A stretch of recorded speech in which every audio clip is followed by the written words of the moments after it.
Assalamualaikum warahmatullahi wabarakatuh. Halo semuanya teman-teman, selamat malam, selamat datang kembali di channel kesayangan kita, channel Ilo Ekstrim, dan masih bersama saya Ilo. Dimanapun teman-teman berada, semoga teman-teman selalu dalam keadaan sehat walafiat, tanpa kekurangan satu apapun, amin amin ya robbal alamin.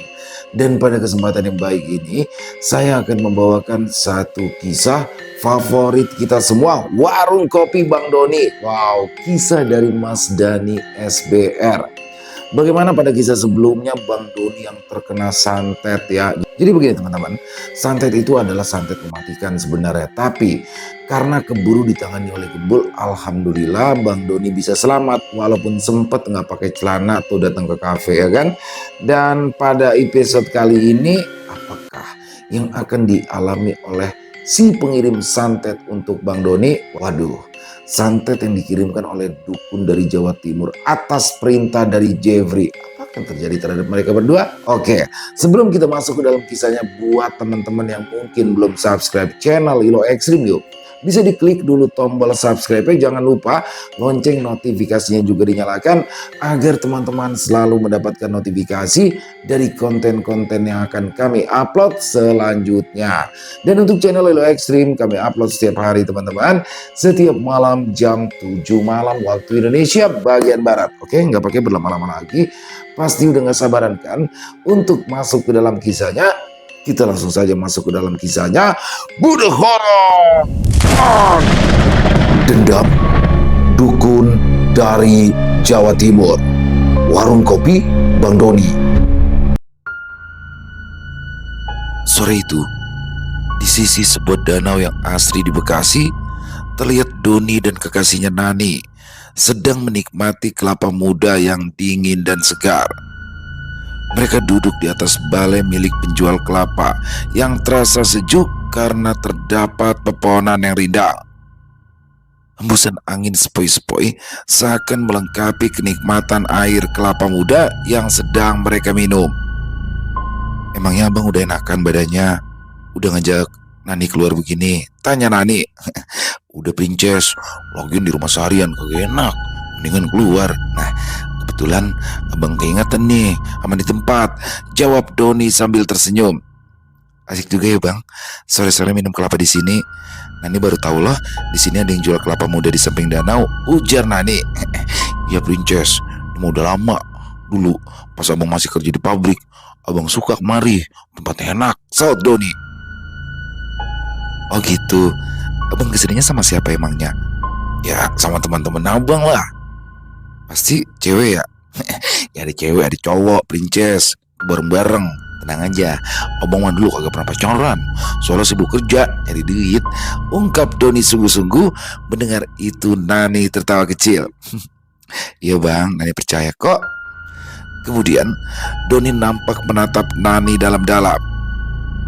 Princes, tadi pas dia lihat ke rumah, Princes kagak ngapa-ngapa kan? Tanya Doni tiba-tiba saja. Maksud abang gimana? Ya Princes kagak cemburu kan? Princes kagak marah sama abang kan? Ya menurut abang, Nani perlu cemburu apa enggak? Kini Nani balik bertanya pada Doni. Doni langsung mengerutkan dahinya. Ya kagak perlu lah, kan abang udah ngasih tahu kalau dia lihat itu cuma saudara abang, kagak lebih. Ya kalau begitu Nani gak perlu cemburu, ucap Nani. Alhamdulillah, lega banget dah abang dengernya. Oh ya Princes, nanti pas pulang anterin abang beli celana dulu yuk. Loh, bukannya hari Minggu kemarin abang baru beli celana? Tanya Nani penasaran. Lah ini mah bukan bakal abang, bakal pas selamat. Kemarin pan abang minjem celana dia, pas kejadian di kampe tuh pas abang lupa pakai celana.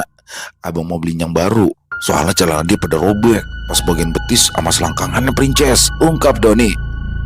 Lagian abang, kenapa harus pakai celananya pas selamat sih? Udah tahu ukurannya beda. Abang tinggi pas selamat pendek. Kasian kan, jadi celananya dia robek begitu, tutur Nani. Lah, ya si gembul untuk kerjaannya. Suruh nyariin celana, malah celananya pas selamat. Dia bilang gak ada lagi celananya. Makanya ya, abang mau ganti yang baru agak enak, ujar Doni. Keesokan harinya, di kafe warung kopi Bang Doni, pagi itu terlihat Pak Slamet yang sedang menyapu halaman parkiran. Dia nampak celingak-celinguk seperti sedang mencari sesuatu. Aduh, Pengki kemana ini? Tanyanya dalam hati. Pak Slamet pun mencari Pengki ke segala penjuru, namun ia tak kunjung menemukannya. Segera ia pun bergegas menuju ke arah gudang, di mana sudah ada Radol yang juga sedang bersih-bersih di dalam gudang beras. Di situ, Pak Slamet berniat bertanya pada Radol, apakah Radol melihat Pengki yang biasa ia pakai. Setelah berada di dalam gudang, Pak Slamet segera memanggil Radol. Dol, Dol, Radol, Dol, sapanya. Namun, di situ Radol tak menampik panggilan Pak Slamet. Rupanya, Radol sedang menggunakan headset sambil mendengarkan musik kesukaannya keras-keras. Sambil menyapu, Radol nampak menggoyangkan kepalanya menikmati lagu dari grup band yang beraliran cadas. Mendapati itu, Pak Slamet bergumam sendirian. Walah dalah, dipanggil kok nggak nyaut-nyaut ini bocah. Alhasil, Pak Slamet pun menepuk pundak Radol dari belakang. Teplak. Radol pun terkejut sambil berkata-kata, kunci. Ya elah Pak Slamet, ngagetin aja. Kamu itu Dol, dipanggil dari tadi nggak nyaut-nyaut, kata Pak Slamet gregetan. Nggak kedengeran Pak Slamet, saya lagi dengerin musik ini pakai headset. Radol, saya ingin bertanya, apakah kamu melihat Pengki saya yang biasa saya pakai untuk menyapu di halaman depan? Nggak lihat tuh Pak Slamet. Loh, itu Pengki yang kamu pegang, bukan Pengki yang ada di depan toh? Bukan lah Pak, ini mah Pengki khusus di gudang. Tuh ada tulisannya, gudang. Emangnya Pengki Pak Slamet nggak ada? Tanya Radol balik. Tidak ada Dol, makanya saya nanya kamu di sini, ucap Pak Slamet yang nampak kebingungan. Di situ, headset yang dilepas Radol masih mengeluarkan suara sehingga Pak Slamet pun mengomentarinya. Dol, itu headset kamu kedengarannya begitu Dol, pasti kenceng banget suaranya ya. Memangnya kamu lagi dengerin musik apa sih Dol? Tanya Pak Slamet penasaran. Pak Slamet gak bakalan ngerti deh, ini musik barat Pak, ujar Radol. Walah, kamu itu meremehkan saya Dol. Begini-gini, khasana pengetahuan musik saya itu cukup luas Dol. Jangan sembarangan kamu Dol, ucap Pak Slamet yang tak mau dianggap remeh. Ini Bing 182, Bapak tahu nggak? Mendengar itu, Pak Slamet langsung menggelengkan kepalanya. Waduh, kalau yang itu saya nggak tahu Dol. Ya kan, pasti nggak tahu. Jujur, kalau musik barat, pengetahuan saya agak lemah. Tapi kalau musik nasional, saya hampir tahu semuanya. Dewa 19, Bumerang, Raja, Riff, Slang, Padi, Didi Kempot, Denny Caknan, dan yang lain-lain. Saya tahu semua Dol, jelas Pak Slamet bersemangat. Mendengar itu, Radol langsung mengerutkan dahinya. Kemudian, ia pun berniat mengetes pengetahuan musik Pak Slamet. Coba saya tanya, kalau Slang nama fansnya apa Pak Slamet? Waduh, kamu ini ngetes saya ya? Slang cross Dol. Encer, jawab Pak Slamet sambil cengengesan. Kalau Dewa, bela Dewa. Ayo, apalagi? Kalau Raja, bela Raja. Jawab Pak Slamet yakin. Bela Raja, itu mah nama kecamatan Pak. Pak Slamet so tahu. Saya mau nyapu lagi. Ntar Bang Doni keburu datang, masih berantakan saya domelin lagi, ucap Radol bergegas. Oh iya Dol, kira-kira apakah Mas Doni datang dari ini? Kemarin kan katanya beliau sakit, tanya Pak Slamet. Waduh, saya nggak tahu ya Pak, kayaknya sih datang. Bang Doni kan jarang sakit, kalaupun sakit dia sembuhnya cepat, ujar Radol. Dan benar saja apa yang dikatakan Radol, karena tak lama berselang Doni pun muncul. Assalamualaikum. Lah, Pak Slam, ngapain di mari? Biasanya gini hari lagi beres-beres di depan, tanya Doni pada Pak Slamet. Waalaikumsalam warahmatullahi wabarakatuh. Mas Doni? Ya Mas, saya sedang mencari-cari keberadaan Pengki saya. Soalnya di halaman depan tidak ada ya Mas, jawab Pak Slamet. Lah, emangnya Pak Slam naruh di mana sebelumnya? Ya biasa toh Mas Doni, saya taruh di pojokan. Pas tadi saya ingin memakainya, tersisa tinggal sapunya saja, Pengkinya ora ada. Di luar naruhnya? Iya Mas Doni, betul. Emangnya nggak dimasukin ke dalam kalau malam? Tidak Mas, karena selama ini saya taruh di situ, nyatanya aman-aman saja. Ya terang aja hilang. Lah Bapak kagak masukin, itu kan di luar, diambil orang kalau begitu. begitu ya Mas Doni? Ya sudah, kalau begitu saya ingin mengecek CCTV dahulu. Saya mau tahu siapa orang yang berani mengambil bagi saya, ujar Pak Slamet. Mendengar kata CCTV, Doni agak trauma. Dia takut jika Pak Slamet melihat videonya saat ia tidak memakai celana. Walaupun Nani sudah mengatakan jika video itu sudah dihapus oleh Sindu, tetap saja Doni merasa cemas. Udah, kagak usah Pak Slem. Nanti minta duit aja sama Sindu, beli pengking yang baru ya, perintah Doni yang langsung dituruti oleh Pak Slamet. Namun sebelum Pak Slamet pergi, Doni langsung memberikan bingkisan yang sedari tadi dipegangnya. Oh iya Pak Slem, nih celana baru, bakal ganti celana bapak yang kemarin saya pinjam, ucap Doni. Waduh, terima kasih banyak Mas Doni. Padahal sebenarnya itu tidak perlu. Soalnya celana itu sudah tidak pernah saya pakai. Uang sudah saya jadikan kain pel. Ungkap Pak Slamet yang langsung membuat Doni terkejut. Hah? Kain pel? Ujuk. 8 sen aja saya pada gatal-gatal habis makainya, sahut Doni sewot. Betul sekali Mas Doni. Soalnya Mas Gembul waktu itu main ambil saja. Dia bilang keadaannya darurat.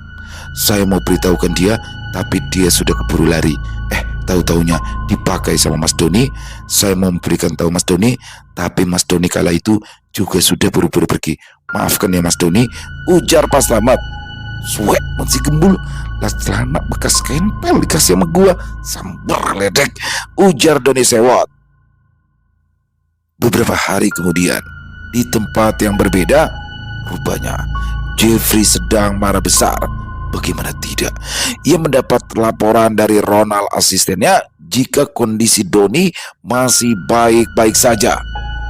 Dasar dukun abal-abal, katanya paling lama 3 hari si bangsat itu bakal mati. Tapi apa, ini sudah lewat, dia masih sehat-sehat aja. Ronald, benar kan foto ini diambil kemarin? Sentak Jeffrey. Iya Pak, memang benar. Itu foto kemarin yang diambil oleh orang suruhan kita, sesuai perintah dari Bapak, jawab Ronald gemetar. Di situ Jeffrey langsung meraih ponselnya dan menelpon Darmaji bawahannya yang waktu itu memberi rekomendasi dukun yang Jeffrey gunakan jasanya untuk mencelakai Doni. Setelah panggilannya diangkat, Jeffrey langsung menyuruh Darmaji untuk mendatangi sang dukun. Wajar saja karena Jeffrey sudah mengeluarkan uang yang tidak sedikit ketika menggunakan jasa dari dukun tersebut. Jeffrey tidak bisa menerima kegagalan. Dengan suara tinggi Jeffrey pun berkata, Darmaji, segera kamu datangi Mbak Suro. Bilang sama dia, targetnya masih sehat walafiat. Mana janjinya? Kata dia paling lama 3 hari. Tapi apa? Sampai sekarang masih baik-baik saja. Siapa Jeffrey? Siap. Saya akan segera mendatangi Mbak Suro sekarang. Saya akan meminta Mbak Suro untuk melakukan tugasnya lagi, jawab Darmaji panik dari balik ponselnya. Tidak perlu, saya sudah kecewa.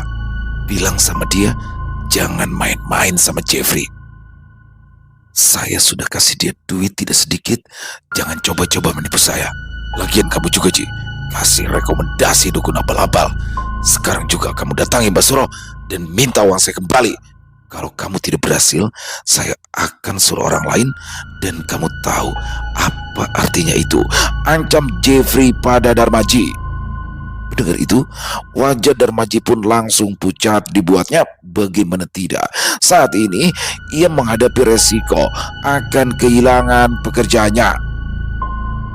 Setelah itu, Jeffrey langsung menutup panggilannya dan membanting ponselnya ke atas sofa. Bangsat, dukun abal-abal, duitnya aja dia mau, pekerjaan yang becus. Di situ, Ronald tak mau berkomentar banyak mengenai permasalahan bosnya tersebut. Oh iya Pak, dari kemarin saya tidak bisa menghubunginya nih ya Pak. Soalnya saya mau minta rembes untuk biaya membayar orang yang kita suruh memata-matai Delia sama pria kenalannya Pak, ungkap Ronald. Sekarang ini bukan sekretaris saya lagi. Habis ini kamu ke Personalia, minta penggantinya, cari yang cantik. Kamu tahu kan selera saya. Sementara kamu menggantikan Yandy dulu, kamu standby di sini, ujar Jeffrey pada asistennya tersebut. Sementara itu di tempat yang berbeda, Darmaji segera mendatangi Mbak Suro. Dia bergegas menjalankan perintah dari bosnya tersebut dengan menggunakan mobil dinas jenis Innova. Darmaji segera meninggalkan gudang dan meluncur menuju kediaman Basuro. Sesampainya di sana, seperti biasa, ia disambut oleh pembantu Basuro. Namun kali ini Darmaji terkejut ketika mendengar kabar bahwa Basuro sedang jatuh sakit. "Waduh, maaf Pak, Simbanya lagi sakit. Beliau tidak kuat bangun," ujar sang pembantu. "Aduh, tapi ini penting loh Mas. Bos saya nyuruh saya untuk bertemu Basuro sekarang juga, karena ada sesuatu yang harus disampaikan. Tolong Mas, saya harus bertemu sama Mbak sekarang," sahut Darmaji memohon. Selama ini, Darmaji dikenal baik oleh orang-orang Basuro karena ia sering menggunakan jasa sang dukun. Kerja sama mereka selalu berjalan lancar dan Basuro selalu berhasil menjalankan setiap misi yang diberikan. Namun kali ini berbeda. Basuro gagal menuntaskan tugasnya dan yang membuatnya lebih gawat, misi itu datang langsung dari Jeffrey, bos Darmaji. Karena hubungan baik itulah, akhirnya Darmaji diizinkan untuk bertemu dengan Basuro yang sedang jatuh sakit. Sebenarnya, Darmaji sangat menghormati Basuro. Namun, karena tekanan dari Jeffrey, dia harus menyampaikan kabar yang tidak baik dengan sangat hati-hati. Darmaji menyampaikan pesan dari bosnya tersebut pada Basuro. Dengan wajah pucatnya, Basuro nampak tersenyum tipis. Baik, baiklah Ji. Uangnya akan aku kembalikan. Jujur saja, aku kecewa dengan bosmu. Ya Mbah, sekali lagi saya minta maaf Mbah. Saya juga berat menyampaikan ini sama Mbah, tapi saya sendiri juga mendapat ancaman dari bos saya Mbah, ucap Darmaji. Tanpa banyak bicara, Basuro menyuruh pembantunya untuk mengambil bungkusan yang berisi uang pada Darmaji.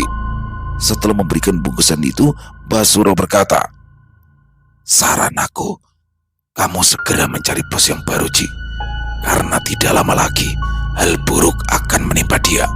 Mendengar itu, Darmaji langsung tersentak, namun dia tidak bisa berbuat apa-apa. Di satu sisi, dia hanya menjalankan perintah dari Jeffrey, namun di sisi lain, Darmaji tahu akan kesaktian dari Basuro. Ya, Basuro tak pernah main-main dengan perkataannya. Beberapa jam kemudian, saat Jeffrey sedang memeriksa laporan di perusahaannya, tiba-tiba saja ponselnya berbunyi. Rupanya panggilan itu berasal dari Darmaji. "Selamat sore Pak, salam Darmaji," dari balik ponselnya. "Sore, gimana?" tanya Jeffrey penasaran. "Maaf Pak Jeffrey, pas tadi saya ke sana, Basuronya sakit. Dia sampai tidak kuat bangun. Saya melihatnya dengan mata kepala saya sendiri Pak. Di kamarnya dia cuma tiduran saja Pak," ungkap Darmaji yang langsung membuat Jeffrey terkejut. "Saya nggak peduli kamu sudah dapat uangnya apa belum," sentak Jeffrey. Sudah Pak, uangnya sudah saya minta kembali. Tapi Pak, sepertinya Basuro tidak senang," ucap Darmaji terbata-bata. "Saya tidak peduli, dia sudah membuat saya kecewa," ucap Jeffrey yang langsung menutup panggilan telepon dari Darmaji. Setelahnya, Jeffrey langsung menyuruh Ronald datang ke ruangannya. Di situ, ia memerintahkan Ronald untuk menyiapkan sesuatu. "Ronald, perintahkan Domingus, Seto, sama anak buahnya untuk standby. Kita datangi pria itu." "Baik Pak, kapan Pak Jeffrey mau datangi pria itu?" tanya Ronald. "Nanti, ketika dia bertemu dengan pria itu, saya ingin memberikan pelajaran sama dia, biar dia lihat tahu kalau saya tidak pernah main-main dengan ucapan saya. Dan dia akan sadar jika dia tidak bisa lepas dari genggaman saya," ucap Jeffrey bengis. Domingus dan Seto adalah orang suruhan Jeffrey. Bisa dikatakan keduanya adalah tukang pukul pribadinya. Mereka biasa melakukan tugas-tugas kotor yang diperintahkan langsung oleh Jeffrey. Rupanya Jeffrey ingin mendatangi Doni saat Delia menemuinya, walau sebenarnya Jeffrey tidak tahu mengenai status hubungannya antara Doni dan Delia yang sesungguhnya. Entah apa yang akan terjadi. Sementara itu, di kediaman Delia, tampak ia tengah menyendiri di dalam kamarnya. Sudah beberapa hari terakhir ini, Delia lebih sering mengurung diri seolah tak ingin berhubungan dengan siapapun. Rupanya, luka di hatinya belum benar-benar sembuh. Bayangan tentang Doni masih terus muncul di pikirannya, membuat perasaannya kian berat. Belum lagi masalah Delia dengan Jeffrey yang terus memaksanya untuk menikah. Terakhir, bahkan Jeffrey menyuruh orang untuk mengunditnya, dan yang lebih mengerikan, dia mulai berniat mencelakai Doni. Namun Delia tak pernah memiliki kesempatan untuk memperingatkan Doni tentang niat buruk itu. Hingga akhirnya momen itu terjadi, momen ketika Delia mengetahui bahwa Doni telah memiliki seorang kekasih. Sejak saat itu, Delia memilih untuk menjauh. Ia tak ingin lagi menemui Doni atau mengganggu hubungan Doni dengan kekasihnya. Meski begitu, ada satu hal yang terus menghantuinya. Dia harus memberitahu Doni tentang bahaya yang mengintai. Delia tahu betul bahwa Jeffrey bukanlah tipe orang yang sekedar mengancam. Jika sudah berkata, ia pasti melakukannya. Karena itulah, Delia akhirnya memutuskan untuk menemui Doni untuk yang terakhir kalinya. Sementara di ruang bawah, Babe Isnain dan Nyak Bahija nampak risau akan perilaku Delia anaknya. Saat itu, terdapat juga kakaknya, Adi, yang sudah pulang dari bekerja. Mereka bertiga nampak mengobrol di ruang makan. "Mah, itu si Adel ngapa itu? Papa perhatiin udah 2 hari mukanya ditekuk mulu. Apa dia ya?" tanya Babe Isnain. "Mama juga gak tahu, Pak," sahutnya Bahija. "Lagi datang bulan kali," celetuk Adi sang kakak. "Beda, Di. Si Adel mah kalau lagi datang bulan bawaannya tidur mulu. Terus keluar kamar jam makan dah, terus tidur lagi. Ini mah beda dah kalau Mama perhatiin," sahutnya Bahija. "Ya udah, Mama samperin sono, lihat-liatin anaknya. Coba dah, panggil dia ke bawah, suruh turun," perintah Babe Isnain kepada istrinya. "Udah, Pak. Tadi Mama udah nyuruh turun bakal makan, tapi dianya kagak mau. Katanya lagi males makan dia," ucapnya Bahija. Si Adel emang datu perawan atu. Kalau punya masalah pasti kagak mau cerita, keluh Babe Isnain. "Udah ngapa biarin aja, Pak. Saya kan udah gede, bukan anak kecil lagi. Dia pasti bisa nyelesain masalah sendiri kok," ujar Adi sang kakak. "Iya, Di. Bagaimana persiapan nikahan lo? Udah sampai mana?" tanya Babe Isnain pada anaknya. Gedung sama undangan udah, Pak. Sekarang Adi lagi nyari catering. Nah, kalau yang lainnya udah diurusin sama si Linda," jawab Adi membicarakan Linda calon istrinya. "Oh gitu ya, syukur dah. Iya, lu mau kagak pakai catering saudara Babe yang ada di Jakarta? Itu si Nurjana. Cateringnya bagus dah, udah dipakai kemana-mana," sahut Babe Isnain. "Boleh, Pak. Ntar Adi coba minta nomor WA-nya ya," ucap Adi bersemangat. Sementara itu, di kafe warung kopi Bang Doni, pengunjung masih nampak ramai. Doni terlihat sedang mengawasi pegawainya yang bekerja di malam itu, hingga tiba-tiba terdengar notif pesan dari ponselnya. Rupanya pesan itu berasal dari Delia. "Assalamualaikum, Bang. Maaf mengganggu. Adel mau ketemu sama Abang. Ada yang mau Adel bicarakan. Apa besok Abang bisa?" tanya Delia dalam pesannya. Mendapat itu, Doni nampak cemas dan juga bingung. Bagaimana tidak, belum hilang rasa lelahnya menjelaskan masalah sebelumnya pada Nani. Kini Delia ingin kembali mengajak Doni bertemu. Tak pelak, hal itu akan menjadi masalah baru bagi hubungan Doni dan Nani. Alhasil, Doni tidak membalas pesan dari Delia. Namun, tak berselang lama Delia kembali mengirim pesan. "Bang, Adel mohon, Bang. Abang mau ketemu sama Adel. Soalnya ada yang ingin Adel sampaikan, dan ini penting, Bang." "Tenang aja, Adel gak ada maksud apa-apa kok. Adel cuma mau kasih tahu mengenai hal yang menyangkut keselamatan Abang." Doni terenyak saat ia membaca pesan tersebut. dalam benaknya. Apa maksud dari pesan itu? Karena penasaran, Doni pun langsung membalas. Emangnya ada apa, Andel? Apa kagak bisa dikasih tahu sekarang aja? Tulis Doni penasaran. Gak bisa, Bang. Andel susah buat ngejelasinnya. Andel harus ketemu sama abang, balas Delia. Mendapati itu, akhirnya Doni pun menyanggupi permintaan dari Delia. Ya udah, besok abang bisa, jawab Doni. Kita ketemunya di mana, Bang? Apa di restoran yang kemarin aja ya? Tanya Delia. Di situ Delia tidak mengetahui jika pertemuan terakhirnya dengan Doni telah membuat Doni dalam kesulitan, sehingga Doni pun meminta agar Delia mendatanginya di kafe warung kopi Bang Doni. Kita ketemuannya di kafe abang aja ya. Abang ada di kafe sampai malam, tulis Doni dalam pesannya. Oh gitu ya. Ya udah Bang, besok Delia ke kafe abang ya, balas Delia. Percakapan via pesan itu pun berakhir. Namun setelahnya Doni merasa menyesal. Ya Allah, ngapa gua mau ketemuan ya? Duh, nanti kalau si Nani tahu bagaimana ini? Gerutu Doni dalam hati. Alhasil Doni pun uring-uringan sendiri. Dia nampak cemas hingga menepok-nepok jidatnya sendiri. Tanpa Doni sadari, perilakunya tersebut dilihat oleh Gembul. Tanpa diberi aba-aba, Gembul langsung menghampirinya dan sekonyong-konyong Gembul langsung meletakkan telapak tangannya di kepala Doni. Di situ terlihat telapak besar Gembul nampak menempel lekat di kepala Doni. Doni pun langsung tersentak. Dia menoleh untuk mencari tahu siapa yang berani-berani memegang kepalanya. Seketika Doni melihat Gembul yang sedang memejamkan matanya sambil memegangi kepalanya. Taplak, Doni pun menjadi emosi. Kok bukan warteg? Lu turunin kagak tangan lu? Buruan! Sentak Doni pada Gembul.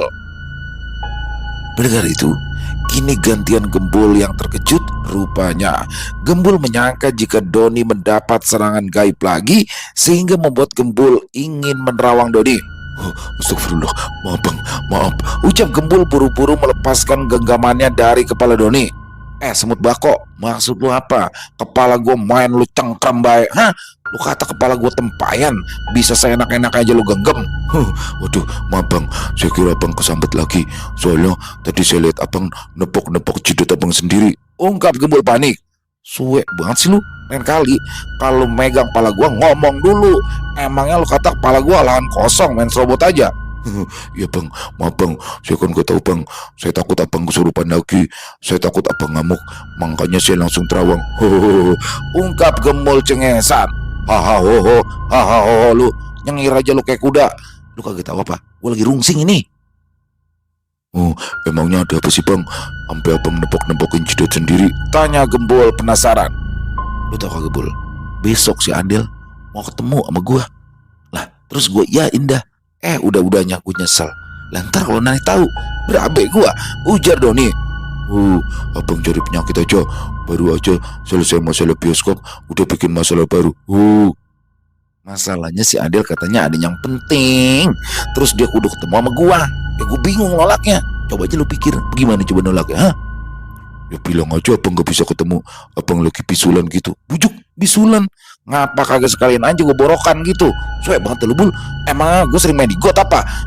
Kagak mutu banget saran lu, gerutu Doni. Dikasih tahu malah marah-marah. Ya udah, saya mau ke dapur dulu, sibuk, ucap Gembul sambil berlalu pergi. Keesokan harinya, Doni pun mendapatkan pesan dari Delia jika dirinya akan menemui Doni jam 9 malam. Dan akhirnya saat-saat yang menegangkan pun itu tiba. Delia nampak datang seorang diri. Di situ Delia terlihat anggun dengan hijab yang dikenakannya, kemeja lengan panjang berwarna merah muda, dan celana berbahan halus berwarna krem cerah. Delia nampak anggun dengan kacamata yang menghias matanya yang bulat sempurna. Di situ Doni telah menunggu di area taman. Ia nampak gugup saat Delia menghampirinya. Gimana kabarnya Bang? Tanya Delia. Saat itu Delia tidak mengetahui jika sebelumnya Doni telah mengalami serangan gaib. Namun Doni tidak akan mengungkapkannya pada Delia. Doni berpikir jika hal tersebut tidak perlu diketahui oleh Delia. Iya, alhamdulillah baik. Adel sendiri bagaimana kabarnya? Tanya Doni balik. Alhamdulillah baik bang, jawab Delia sambil tersenyum. Kemudian Doni pun mengajak Delia untuk duduk. Setelahnya Doni menawari Delia untuk memesan minuman. Iya, Adel mau minum atau makan apaan? Tanya Doni. Jus aja deh bang, Adel masih kenyang. Iya, jus apaan ya? Adel mau minum jus apa? Tanya Doni gugup. Kalau ada stroberi ya bang, kalau nggak ada jus jeruk aja. Gitu ya, tungguin ya, abang ambilin dulu, ucap Doni yang langsung menuju ke dapur. Di situ Doni langsung menghampiri Gembul. Bol, Delia udah datang itu. Waduh, laporannya sama saya sih bang, ucap Gembul kebingungan. Bikinin jus stroberi deh Bul, aman nanti temenin gue ya, pinta Doni. Gak mau bang, saya gak mau. Ntar saya ikut domelin lagi sama Mbak Nani, disangkanya saya mendukung perselingkuhan abang, ujar Gembul yang seketika membuat Doni jengkel. Kebo, sel masih lu, siapa yang selingkuh? Sembarangan banget lu kalau ngomong. Silakan abang temuin aja sendiri, maaf saya lagi sibuk, nanti jusnya saya bikinin, ucap Gembul. Kemudian Doni pun menghampiri kembali Delia. Del, sebenarnya ada apaan ya? Adel mau ketemu lagi sama abang, tanya Doni. Sebelumnya Adel mau minta maaf ya sama abang. Adel gak tahu kalau abang udah punya pacar. Adel minta maaf udah ngajak abang nonton sama makan berdua sama Adel. Jujur, waktu itu sebenarnya Adel gak niat untuk nonton bioskop, tapi pas Adel ngelihat abang lagi antri, Adel langsung pura-pura mau nonton juga, biar Adel bisa nonton berduaan sama abang. Jujur bang, saat pertemuan pertama Adel suka sama abang, tapi pas tahu abang udah punya pacar, Adel mau mundur, ungkap Delia panjang lebar. Mendengar itu, Doni tak bisa berkata apa-apa karena memang hal ini menyangkut masalah hati yang disadari Doni dia tidak bisa untuk mengaturnya. Iya Del, gak ngapa-ngapa, maafin abang juga ya, abang gak bisa balas perasaan Adel. Tapi mulai sekarang mah anggap aja abang ini kakaknya Adel. Kalau ada masalah, Adel jangan ragu, jangan sungkan minta bantuan abang. Lagian dasarnya emang kita kan saudara, ujar Doni. Iya bang, tapi sebenarnya bukan itu maksud Adel mau ketemu abang sekarang. Adel itu mau kasih tahu sesuatu sama abang. Mendengar itu, Doni mulai menyimak baik-baik apa sebenarnya yang ingin Delia sampaikan saat itu. Di situ, Delia pun mulai bercerita mengenai sosok Jeffrey yang selalu saja menerornya, hingga akhirnya Delia mengungkapkan jika Jeffrey berencana ingin berbuat hal buruk pada Doni karena Jeffrey menyangka jika antara Doni dan Delia memiliki hubungan khusus. Bukannya ketakutan, Doni hanya tersenyum tipis. Loh, kok abang malah senyum-senyum sih? Jeffrey itu orangnya nekat bang. Dulu pas kuliah aja dia pernah mukulin teman Adel, soalnya dia sangka teman Adel itu suka sama Adel. Adel takut kalau dia bakal datengin abang, ungkap Delia cemas. Sambil menundukkan kepalanya dan sedikit mengangguk-angguk, Doni berkata, kalau masalah itu mah Adel jangan khawatir. Adel tenang aja dah, ntar biar abang yang ngadepin si Jeffrey. Sekalian abang bakalan nasihatin dia biar dia kagak ganggu Adel lagi. Di tengah obrolan itu, keduanya tidak sadar jika sedari tadi ada seseorang yang memperhatikan dari jauh. Rupanya itu adalah orang suruhan dari Jeffrey yang memata-matai Delia. Dia telah melaporkan pada bosnya jika saat ini Delia sedang berada di kafe warung kopi Bang Doni. Benar saja, tak berapa lama kemudian Jeffrey beserta 5 anak buahnya pun muncul dan tiba di kafe milik Doni. Dengan pakaian jasnya serta kawalan dari para anak buahnya, Jeffrey layaknya seorang mafia Hong Kong yang menyatroni markas musuhnya. Dengan gaya yang sombong, Jeffrey memberikan kode dengan jarinya memanggil Sindu. Bos kamu mana? Mendengar itu, Sindu langsung bertanya dengan santun. Ada perlu apa ya, Pak? Apa ada yang bisa saya bantu? Seketika, Jeffrey langsung mencengkram kera baju Sindu dengan nada yang cukup tinggi. Jeffrey bertanya kembali, "Bos kamu mana?" Namun, belum sempat Sindu menjawab, orang suruhan Jeffrey yang sedari tadi memata-matai Delia langsung menghampiri dan memberitahu di mana posisi Delia dan Doni berada. Jeffrey pun langsung mengepaskan Sindu hingga terjungkal ke belakang. Hal itu pun langsung membuat gaduh suasana di dalam kafe. Rizal yang melihat kejadian itu langsung menghampiri Sindu dan Jeffrey beserta para anak buahnya. Siapa lo? Jangan bikin ribut di sini dong, teriaknya. Domingus, salah satu anak buah Jeffrey yang berasal dari timur, langsung menghampiri Rizal dan menarik kera bajunya. Saat itu Rizal yang sedang memegang nampan langsung mengempaskan nampan yang terbuat dari plastik itu ke arah kepala Domingus. Prak! Tayal. Hal itu membuat Domingus murka dan langsung membanting Rizal ke arah meja yang ada di sana. Para pengunjung yang lain pun langsung ketakutan dan mengeluarkan suara-suara riuh. Mereka berlari berhamburan keluar karena takut terkena sasaran amukan anak buah Jeffrey. Doni yang berada di area taman pun mendengar kegaduhan yang berasal dari dalam kafenya. Sontak ia langsung beranjak bangun dari tempat duduknya. Ada apaan ya? Gumam ya? Delia yang juga mendengar itu ikut bangun dari duduknya, dan betapa terkejutnya Delia saat melihat sosok Jeffrey yang sedang membuat keributan di dalam kafe milik Doni. Di situ Delia langsung memberitahukan Doni, "Bang, itu Jeffrey bang, mending sekarang abang pergi aja dari sini, cepet bang," ujar Delia ketakutan. Jadi dia yang namanya Jeffrey. Berani-beraninya dia ngacak-ngacak HP gua, sahut Doni santai. "Bang, jangan bang, mendingan abang hindar aja. Jeffrey itu orang yang nekat bang, nanti abang celaka," ucap Delia panik. Namun naas, Jeffrey telah melihat keberadaan mereka berdua. Di situ Jeffrey segera menghampiri Doni dan Delia yang berada di luar area taman. Kini Jeffrey beserta kelima anak buahnya sudah berada di hadapan Doni. Di situ Doni tak merasa gentar sedikit pun. Dengan santainya Doni berkata, "Kenapa lu? Berani-beraninya lu ngacak-ngacak tempat gua," sentak Doni. Mendengar itu, Jeffrey langsung tersenyum sinis. Bangsat, berani-beraninya kamu ngambil pacarku, dan sekarang rasakan kafemu yang busuk ini akan rata dengan tanah," ancam Jeffrey dengan beringas. Delia langsung menyela dari belakang Doni. "Jeff, udah dong, cukup. Ini udah keterlaluan. Aku akan hubungi polisi loh, Jeff." Delia, aku gak takut. Sebentar lagi pacar kamu ini akan aku buat cacat.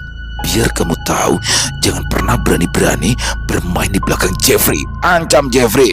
Tak lama kemudian, Gembul pun muncul mendampingi Doni. Bang, ada apa bang? Ada apa? Tanya Gembul. Bul, lu jagain Delia, biar gue yang ngadepin orang. Melihat kemunculan Gembul sempat membuat Jeffrey tertegun. Postur tubuh Gembul yang besar rupanya memberi ancaman tersendiri. Jeffrey pun langsung berbisik pada Seto, salah satu anak buahnya. Ya, Jeffrey menyuruhnya untuk langsung menangani Gembul. Seto adalah anak buah Jeffrey yang paling kuat. Tubuhnya yang kekar dengan kepala botak serta kumis yang melintang, ditambah kalung rantai menambah sangar tampilannya. Seketika Jeffrey memberi aba-aba untuk menyerang Doni. Di situ Domingus beserta 3 orang lainnya segera menyerang Doni, sedangkan Seto langsung menghampiri Gembul yang menjaga Delia di belakang.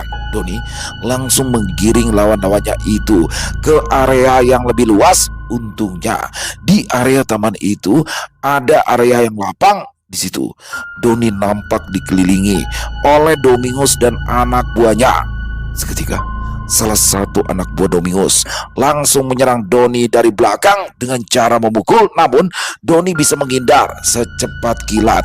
Doni meraih tangan dari orang yang mencoba memukulnya dari belakang dan memberikannya sikutan maut ke arah ulu hati. Seketika orang itu meringkuk kesakitan hingga tak mampu berdiri. Melihat anak buahnya yang langsung tersungkur dengan sekali serangan, membuat Domingus berpikir jika Doni bukanlah lawan sembarangan.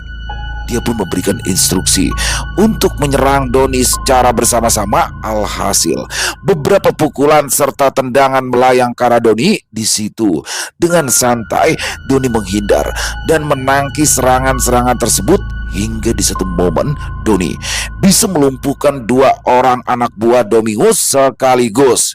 Dengan tendangan memutar dari Doni, membuat kedua anak buah Domingus langsung terkapar. Domingus tersentak. Dia tidak menyangka jika Doni sehebat itu. Keberaniannya pun sedikit gentar. Namun dia terbiasa dengan bermacam-macam perkelahian. Domingus tak takut untuk meladeni Doni. Sementara itu, sosok Sanggar Seto sudah berada di depan Gembul dan Delia. Di situ, Gembul nampak ciut melihat kegarangan dari anak buah Jeffrey tersebut. Namun, sebenarnya Seto juga sedikit gentar saat melihat Gembul yang saat itu akan dihadapinya. Bagaimana tidak, Gembul juga memiliki tubuh yang tinggi dan lebar. Hingga tiba-tiba saja Gembul berkata pada lawannya, "Maaf mas, kalau bisa masalah ini diselesaikan dengan baik-baik saja mas. Jangan pakai kekerasan. Gimana kalau..." Pak! Belum selesai Gembul menyelesaikan kalimatnya, pukulan keras tiba-tiba saja melayang ke arah wajahnya. Seto rupanya tak termakan oleh omongan dari Gembul. Wajah bengisnya seketika menatap Gembul dengan tajam. Seto berpikir jika Gembul akan segera pingsan karena Seto merasa jika ia telah memberikan pukulan terkeras pada Gembul. Namun hal yang tak terduga terjadi. Ya, Gembul tak bergeming sedikit pun. Wajahnya langsung memerah. Amarahnya muncul seketika. Seto pun terkejut melihat perubahan dari sosok Gembul yang awalnya tenang menjadi beringas. Sambil menggeram, Gembul berkata, "Sontoloyo, berambang busuk, kunyit pecah, waskan." Gembul langsung menyergap Seto hingga keduanya terjatuh dengan posisi Seto di bawah. Rupanya tubuh kekar itu tidak mampu menahan sergapan Gembul yang memiliki bobot lebih berat. Seto berusaha memberontak dan bangun, namun tak kunjung berhasil. Gembul menahannya seperti atlet UFC Khabib Nurmagomedov. Seto langsung memukul-mukul ke arah perut Gembul, namun sepertinya hal itu tak berhasil. Gembul masih menahannya di atas. Sebaliknya, Gembul membenturkan kepalanya ke arah kepala Seto. Moder, sentak Gembul. Seto nampak kepayahan. Nafasnya mulai terasa sesak saat Gembul terus mendidinya. Tangannya tak berdaya menahan bobot Gembul yang begitu berat. Ditambah pelipisnya mulai berdarah karena Gembul membenturkan kepalanya. Kembali ke Doni dan Domingus. Di situ, Domingus berkali-kali menyerang Doni dengan pukulan-pukulan dan tendangan-tendangannya. Namun, sepertinya level Domingus jauh di bawah Doni. Tak satu pun serangannya bisa mengenai Doni. Malahan, Doni sudah berhasil menyarangkan beberapa pukulan dan tendangan ke arah wajah Domingus. Di situ, Doni sepertinya sedang bersenang-senang mengerjai Domingus. Namun, Doni sadar jika ia tidak boleh membuang waktu. Karena Doni ingin segera membereskan Jeffrey. Akhirnya, dengan satu pukulan telak ke arah rahang Domingus, Doni berhasil membuatnya langsung tak sadarkan diri. Jeffrey yang melihat itu semua nampak pucat. Ia tidak menyangka jika semua anak buahnya berhasil dilumpuhkan oleh Doni. Belum lagi Seto, salah satu anak buah andalannya yang nampak tak berdaya ketika menghadapi Gembul. Doni langsung menghampiri Gembul yang terlihat masih membenturkan kepalanya ke arah kepala Seto. Modar, sentak Gembul. Bul, udah, bujuk dah. Ini orang sampai mecet begitu lu tindihin. Bangun Bul, itu musuh lu udah pingsan itu, ujar Doni menyeru Gembul untuk menghentikan aksinya. Gembul pun beranjak bangun. Di situ, kondisi Seto sungguh mengenaskan. Luka di pelipisnya cukup lebar, ditambah nafasnya nampak sangat berat. Rupanya Seto sudah sangat kepayahan ketika menahan bobot tubuh Gembul yang sangat berat. Wah, gak nyangka lu bisa ngelumpuhin orang, Bul. Belajar di mana lu? Perasaan wah gak pernah ngajarin yang begituan. Tanya Doni sambil terkagum-kagum. Saya suka nonton UFC, Bang. Jagoan saya Khabib Nurmagomedov sama Islam Makhachev. Itu namanya sampo Dagestan, Bang. Grappling namanya, Bang. Bikin lawan gak bisa bangun, ujar Gembul. Itu gulat namanya, Bul, sahut Doni. Namun di situ permasalahan belum selesai. Masih ada sosok Jeffrey yang belum dilumpuhkan. Doni segera melemparkan pandangannya ke segala arah untuk mencari Jeffrey. Namun pria itu sudah tak terlihat. Dan yang lebih parahnya, Delia pun juga hilang. Lah, Bul, si Delia mana? Terus orangnya tadi kemana? Tanya Doni panik. Waduh, Bang, saya nggak tahu, Bang. Saya juga nggak ngeliat, ucap Gembul ikutan panik. Tiba-tiba saja Doni melihat dari kejauhan jika Jeffrey sedang menyeret Delia. Ya, dia berniat untuk membawa Delia pergi. Ayo Delia, kamu harus ikut aku. Tinggalkan pria itu. Kau harus menikah denganku, ucap Jeffrey memaksa Delia. Lepas, Jeff, lepas. Aku udah telepon polisi. Lepasin, Jeff, ujar Delia sambil terlihat memberontak. Namun tenaga Delia tak cukup untuk melepaskan tangannya dari genggaman Jeffrey. Mereka pun sudah mendekat ke arah mobil milik Jeffrey. Jeffrey pun bersusah payah menyeret Delia untuk masuk ke dalam mobil. Di sana sudah menunggu orang suruhan Jeffrey yang tadi memata-matai Delia dengan sopir yang berada di balik kemudi. Jeffrey pun segera menyuruh keduanya untuk membantu menggotong Delia masuk ke dalam mobil. Hei goblok, bantuin, sentak Jeffrey. Namun sebelum keduanya berhasil membantu, tiba-tiba saja dari arah belakang Jeffrey ada seseorang yang mencekiknya. Jeffrey pun melepaskan genggamannya pada tangan Delia dan menahan cekikan itu. Bangsat, siapa ini? Ucap Jeffrey dengan nafas yang mulai sesak. Orang itu nampak menggelayut di belakang punggung Jeffrey sambil terus mencekik hingga Jeffrey akhirnya terjungkal. Akhirnya Doni dan Gembul kini berada di parkiran. Di situ Delia berhasil diselamatkan dari ancaman penculikan yang dilakukan oleh Jeffrey. Sementara sopir dan orang suruhan Jeffrey langsung pergi meninggalkan tempat itu. Ya, mereka semua meninggalkan bosnya begitu saja. Jeffrey masih terlihat kesakitan menahan cekikan dari seseorang yang ada di belakangnya. Ampun, tolong lepaskan saya menyerah, saya menyerah, perang Jeffrey. Rupanya orang yang mencekik Jeffrey barusan adalah Pak Slamet. Ya, Pak Slamet telah berhasil menyelamatkan Delia dari ancaman penculikan. Pak Slem, udah Pak Slem, itu orang udah ngapi tuh, ujar Doni yang menyuruh Pak Slem untuk melepaskan cekikannya. Di situ nafas Pak Slamet nampak memburu. Untung ada Mas Doni, kalau tidak orang ini saya akan buat pingsan. Makasih ya Pak, terima kasih sudah menyelamatkan saya, ucap Delia pada Pak Slamet. Sama-sama Mbak. Oh iya, ngomong-ngomong, Mbak ini siapa ya Mbak? Perkenalkan, nama saya Slamet.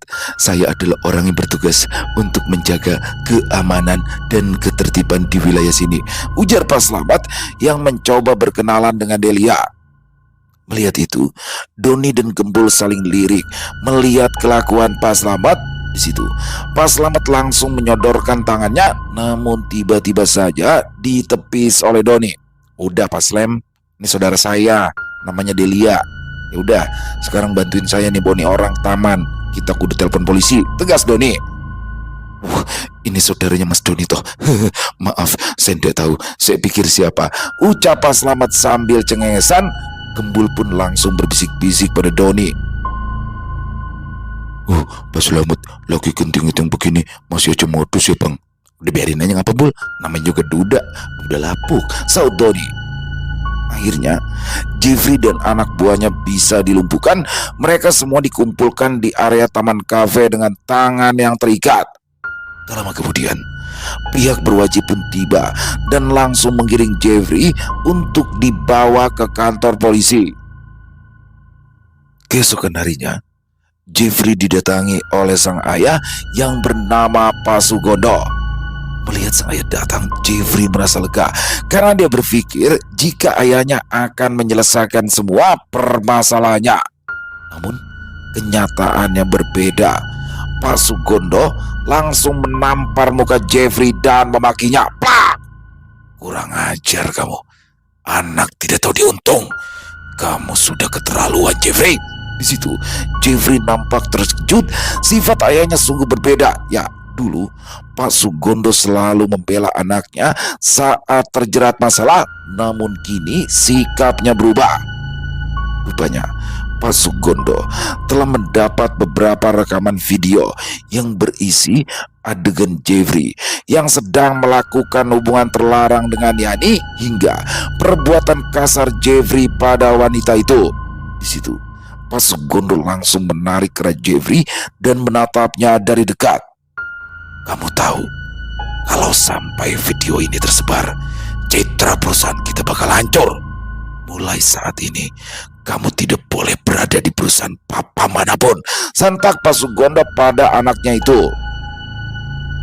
Setelah itu, Pak Sugondo menyelesaikan masalah yang ditimbulkan oleh Jeffrey dengan meminta maaf serta mengganti seluruh kerugian yang dialami Doni dan Delia.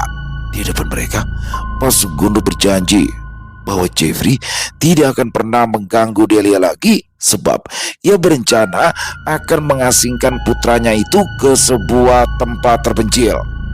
Syukurlah baik Doni maupun Delia dapat menerima permintaan maaf tersebut. Waktu pun berlalu. Di sebuah villa yang ada di daerah Jawa Tengah, terlihat Jeffrey sedang uring-uringan. Ia tampak stres karena tak bisa keluar dari villa itu. Rupanya Pak Sugondo telah menempatkan para pengawal khusus untuk memastikan Jeffrey tidak dapat pergi kemanapun. Kurang ajar. Awas kau Delia. Tunggu pembalasanku. Kau juga Yani. Kau yang telah memberikan rekaman itu. Aku tidak akan pernah lupa. Akan aku habisi kalian. Geram Jeffrey. Jeffrey menyimpan dendam yang cukup dalam terhadap kedua wanita itu. Bagaimana tidak, ia seakan-akan kini hidup dalam penjara, tidak lagi bebas seperti dulu. Ayahnya sudah kehilangan kepercayaan padanya dan Jeffrey harus menerima hukuman yang diberikan oleh ayahnya sendiri. Namun di tengah lamunan itu, Jeffrey tiba-tiba merasakan sesuatu yang aneh pada tubuhnya. Jemarinya perlahan mengeras, rahangnya terasa kaku hingga sulit digerakkan. Tanpa peringatan, tubuhnya mendadak mengejang. Para pengawal yang melihat kejadian tersebut langsung panik dan segera membawanya ke rumah sakit. Sesampainya di sana, dokter menyatakan bahwa Jeffrey terkena serangan stroke yang menyebabkan separuh tubuhnya lumpuh. Ia tak lagi mampu berjalan ataupun berbicara. Seluruh keluarga terkejut sebab selama ini Jeffrey menjalani pola hidup sehat dan selalu menjaga asupan makanannya. Rasanya mustahil di usianya yang masih terbilang cukup muda ia bisa terserang stroke. Namun ada satu hal yang tidak diketahui oleh keluarganya, jika sebelumnya Jeffrey pernah membuat kecewa seorang dukun di Jawa Timur. Selesai. Wow, luar biasa kisah warung kopi Bang Doni, kisah dari Mas Dani SBR. Waduh, akhirnya ya selesai juga nih permasalahan Delia yang pada akhirnya harus membawa atau menyeret Bang Doni dan kawan-kawan. Waduh, ngeri banget ya kan, diserang nih warung kopi Bang Doni. Jadi udah berapa kali nih ya kejadian berantem di warung kopi Bang Doni, tapi kali ini langsung di dalamnya teman-teman. Dan bagaimana pada kesempatan ini Gembul akhirnya melakukan aksi fisik. Waduh, kan biasanya Gembul ini ya aksinya selalu lewat gaib. Di sini dia langsung melakukan aksi fisik. Diam-diam dia suka nonton UFC tuh. Jadi kesukaannya Khabib sama Islam Makhachev. Waduh, langsung tuh ditiban nih. Siapa yang nggak ngap ya kan, ditiban sama Gembul itu. Kalau itu udah ngetap tuh 3 kali ya kan, tapi Gembulnya nggak mau dijedot-jedotin terus kepalanya. Keren lagi banget ya. Dan bagaimana juga aksi heroik dari seorang Pak Slam. Waduh, cetek tuh langsung Lera Jepri ya kan, membuat Delia akhirnya mengucapkan terima kasih kepada Pak Slam. Pak Slam langsung ini aja kan, ngajak kenalan. Waduh, apakah mereka jodoh? Jangan sampai sih ya, kayaknya nggak cocok tuh Delia sama Pak Slam.